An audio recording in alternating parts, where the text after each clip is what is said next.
I was 31 when my family's diner nearly collapsed. McAllister's Diner had been in our family since my great-grandmother Agnes opened its doors back in 1954 in the small coastal town of Riverton. Armed only with an ancient grill and a secret pancake recipe, she made it legendary. My mom carried it into its golden years, making the diner a community landmark. We seemed unbreakable, until suddenly we weren't. First, there was the economic downturn of 2020. Then came rising food prices, competition from chain restaurants, and a fire that gutted half the kitchen.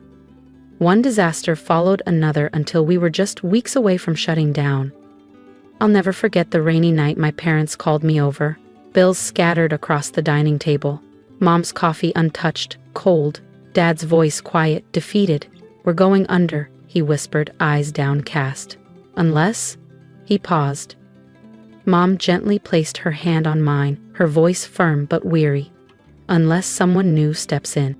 They meant me, of course they did. At the time, I was thriving as a marketing director for a trendy cafe brand in Seattle. At 31, I was finally finding my footing. My career was exciting, exhausting but promising. I had dreams and a path I'd worked hard to carve out.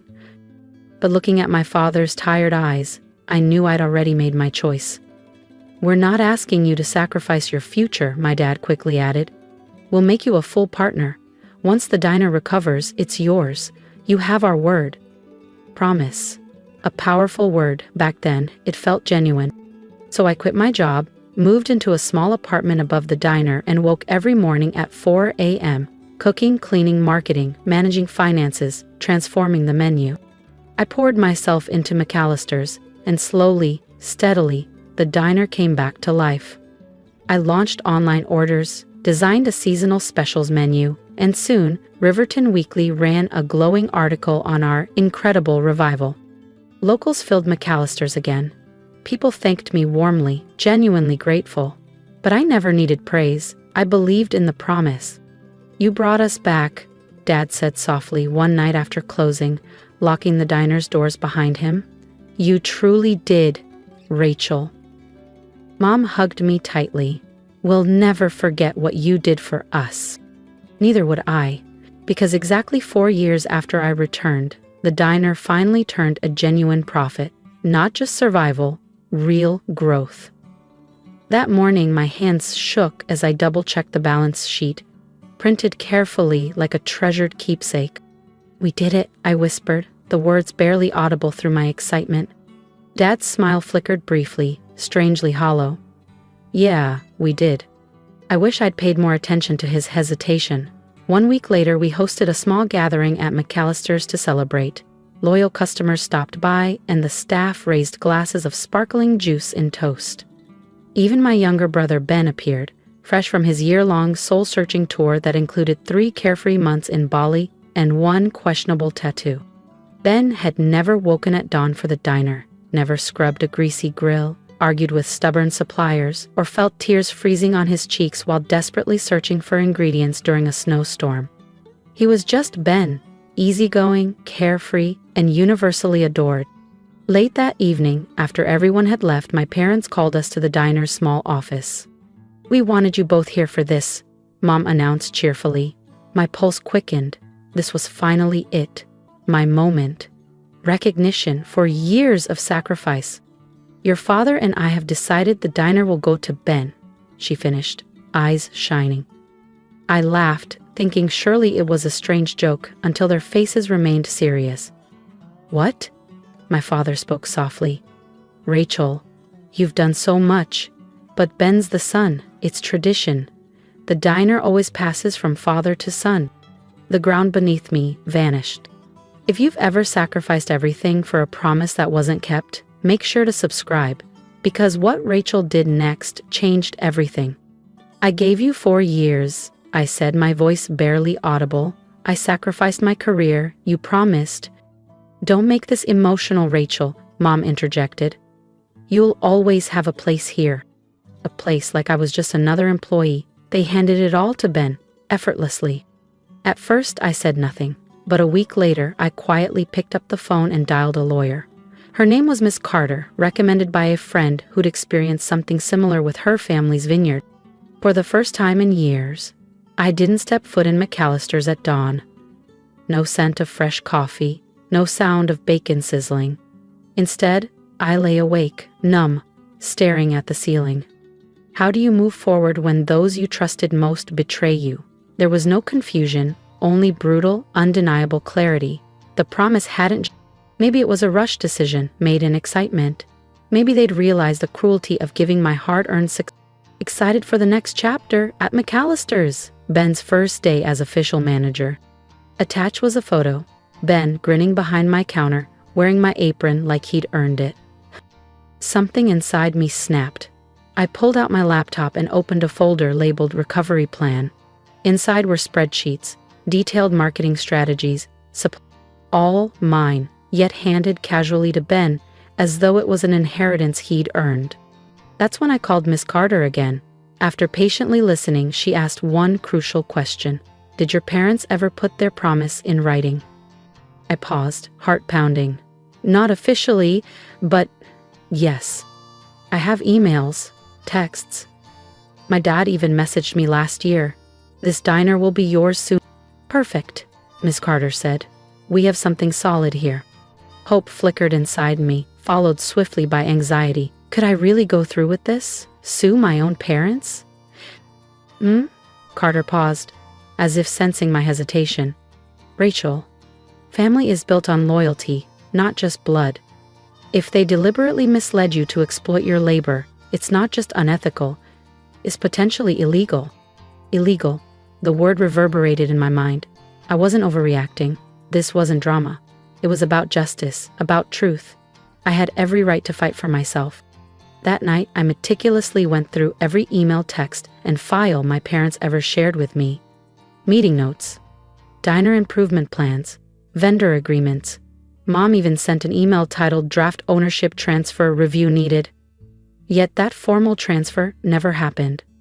Dad included me in every operational choice, every tough decision, but never legally. No ownership stake, no managerial title, not even a formal acknowledgement. I had responsibility without authority. Miss Carter carefully reviewed every piece of evidence and confirmed we had grounds for a strong case: equitable ownership, fraud, promissory estoppel, legal terms that quickly became my shield. Yet still I paused. They were my family after all.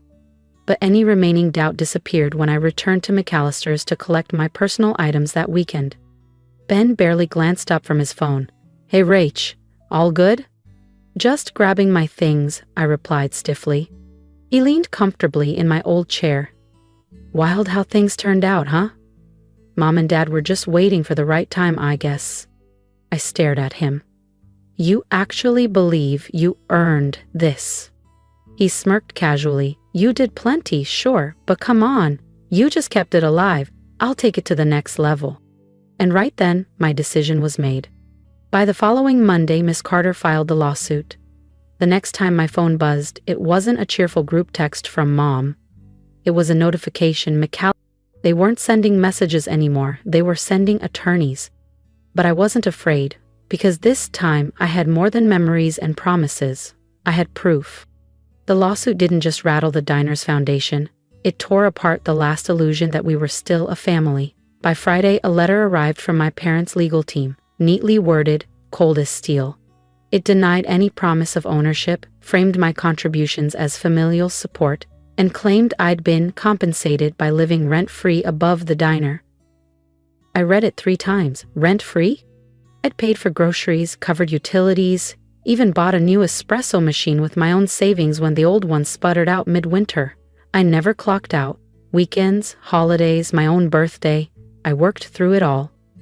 Now they were erasing that? And Ben? Nothing.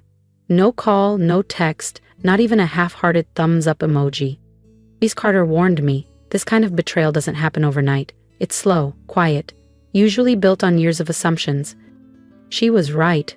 The signs had always been there. I just didn't want to believe them. We moved ahead, filed claims for breach of promise, fraudulent inducement, and unjust enrichment. Translation: they used me, promised me the business, then handed it to someone else. My parents hired a top-tier downtown firm, the kind known for scare tactics and shiny letterheads. But I had something better than their intimidation: truth and a digital paper trail. Emails, shared Google Docs. A voice message from Dad: "Once we're back on our feet, Rachel takes over officially."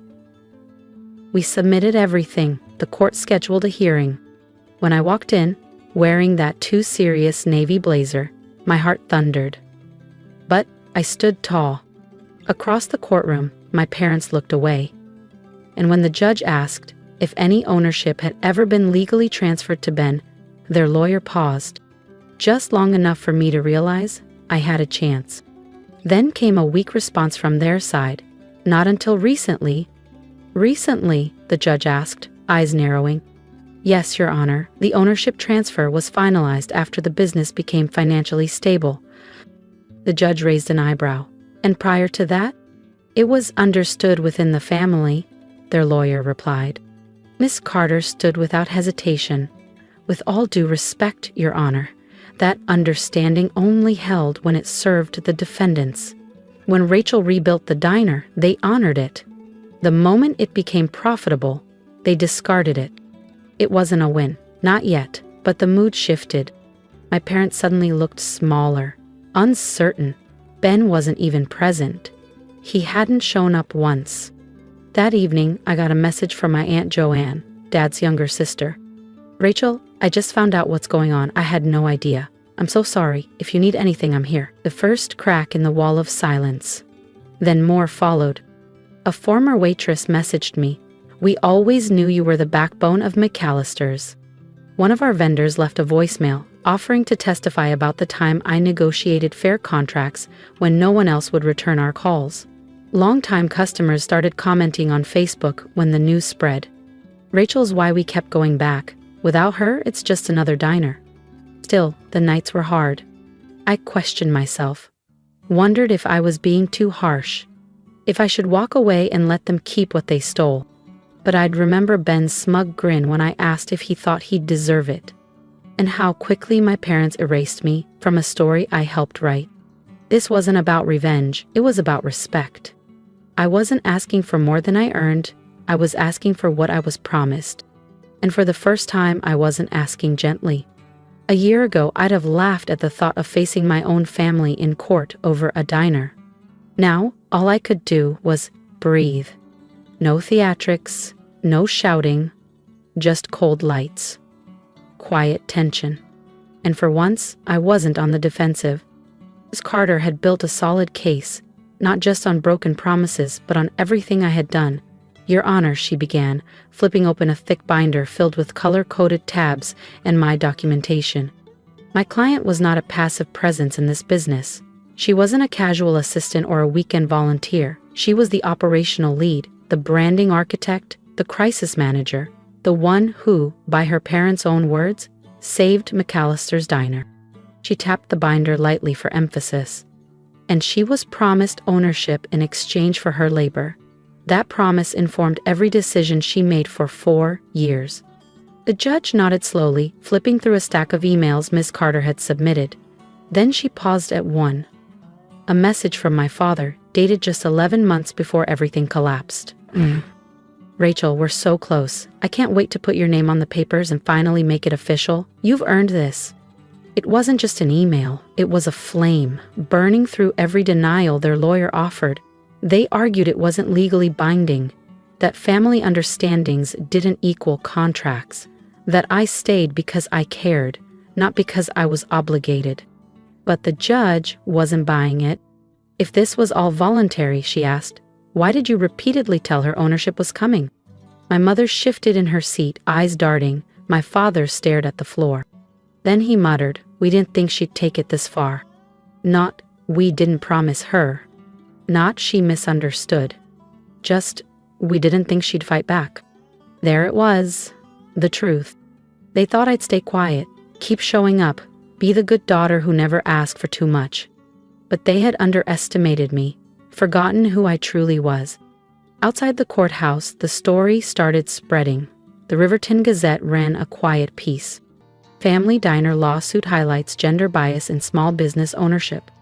I didn't speak to reporters. I didn't need to. The headline said it all. This was never about ability. It was about being born in the wrong body for the role they'd already decided belonged to a son. One afternoon, stepping down the courthouse steps, I saw Ben, standing alone. He looked pale. Ben looked nervous. The usual smugness was gone. In its place was something like guilt, like someone who realized too late the ladder he'd climbed was built on someone else's back. "Rachel," he said quietly, "can we talk?" I kept walking. "Please," Ben called after me. "I didn't ask them to give it to me. I thought you knew that." I turned, calm, steady. "Did you ever tell them not to?" He paused. "Did you ever speak up when they erased me from everything I built?" Silence. That's what I thought. I walked away without another word. That night, Miss Carter called. The judge scheduled a mediation hearing Thursday, a final attempt before trial. "Are they nervous?" "They underestimated your documentation, and the press attention isn't helping them." I didn't smile. This wasn't revenge. It was truth.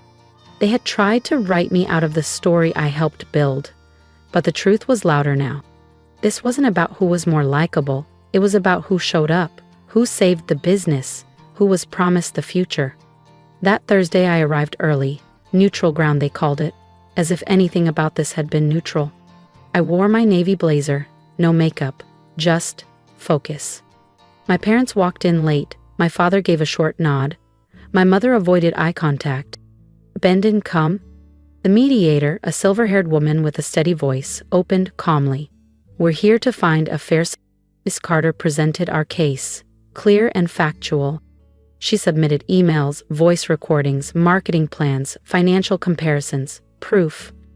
Their lawyer called my role family help. Then the mediator turned to my father. "Mr. McAllister, what was your understanding when Rachel came back?" He hesitated. I leaned in. "Tell the truth, Dad." Finally, he said it. "We promised her the business. We just didn't think she'd hold us to it." Silence. And then I spoke. "I didn't come back for money. I came back because I believed in our family. And you used that." My mother whispered, "It was tradition. We didn't mean to hurt you." "Tradition?" I said. "You mean sons inheriting what daughters earn? That tradition?" No one replied. The mediator cleared her throat. "Let's move forward." We spent the next hour negotiating, and I didn't budge. I wasn't there for a payout or an apology. I wanted ownership, something binding, something real. Eventually they caved. We settled on 51% ownership, officially mine, within 30 days. Ben would keep 49% and remain. I would oversee finances, branding, hiring, everything. It wasn't revenge, it was justice. As I gathered my folder, my father tried to speak. I raised a hand. "Let's not pretend this didn't happen. We all made choices, now we live with them." Outside, the sun was warm. I didn't feel triumphant. I felt whole. 30 days later, the paperwork was finalized. Seeing my name as majority owner felt strange, but right. The staff greeted me carefully that first morning. I made it clear no one was being punished. This was about building something better. Ben avoided me, but he showed up, and I let him. Because real change doesn't come from gloating. It comes from rebuilding stronger. If my story resonated with you, leave a comment, tell me what part stayed with you, or what you would have done in my shoes. And if you've ever been overlooked or underestimated, remember this: you have the right to speak up, to take up space, and to fight for what you've earned. Don't shrink yourself to make others comfortable. Stand tall, choose truth over tradition. If you believe in stories that empower and voices that won't be silenced, subscribe to the channel. Your support means everything, and it helps stories like mine reach the people who need to hear them.